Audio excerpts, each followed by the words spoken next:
Hello guys, welcome back. Trade update sa ating Euro USD. Ngayon guys, meron na tayong 19.20.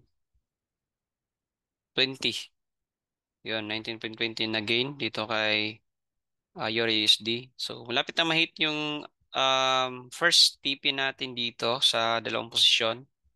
Yan. So malit lang yung ano natin guys TP kasi ano lang 0.1 ano lang yung nilagay natin. So, initial TP lang natin is ano lang, malit lang din. Pero goods na rin yon kaysa naman talo. Basta nakapalo lang tayo sa rules, no? So, tignan natin dito. So, kung makikita nyo yung ano natin, um, yung box na ginawa natin, yung mga area for entry. Yan. So, intact pa rin yan, goods pa rin yan yung ano natin dito, yung plano. So, inaantay na lang natin ma-hit is itong dalawang trade natin dito sa baba, long. So, ayan na. Malapit na, konti na lang. Susundutin na niya.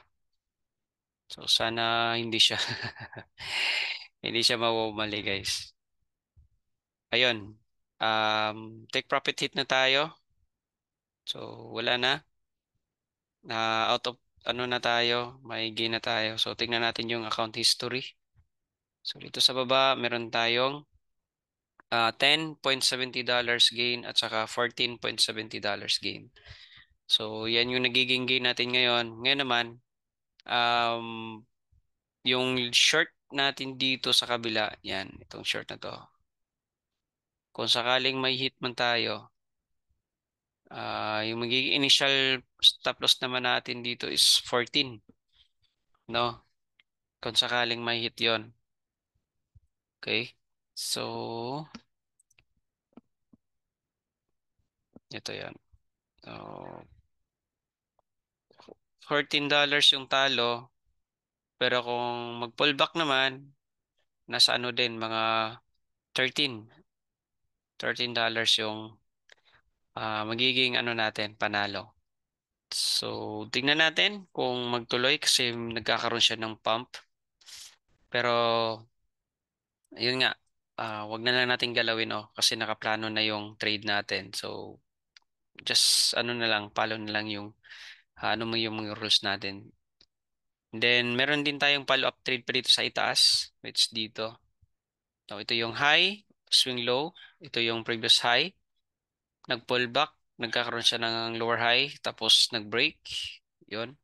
So after niya nag-break, hindi siya nagkakaroon ng pagpipild ng mga orders dito, no, or mga naiwan.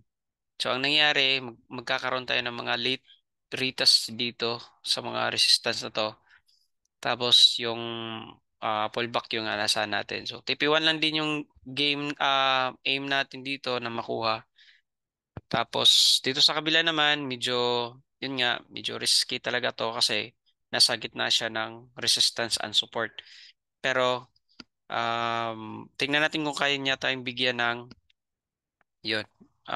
Bigyan ng quick pullback. No, kung mahit man yung stop loss natin, meron pa naman tayong maiwan na yun, $10. So hindi pa rin tayo lugi sa trade na to, no. Kung mahit man yung ano natin stop loss dito sa pangatlong trade. Okay? So yung pang-apat, standby lang muna. Okay lang yun. So, wala tayong problem dyan. Yan lang natin yung limit order natin. Tingnan lang natin yung magiging galaw ng market, no?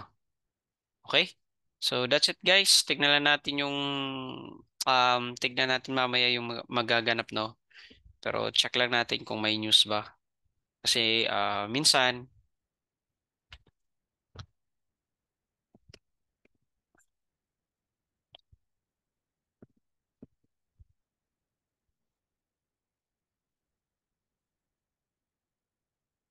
so that's it guys. Tignan lang natin mamaya. Tignan din natin kung may news or wala. No? So, magre-react na lang tayo kung anong binigay ni market. So, yan lang muna yung update.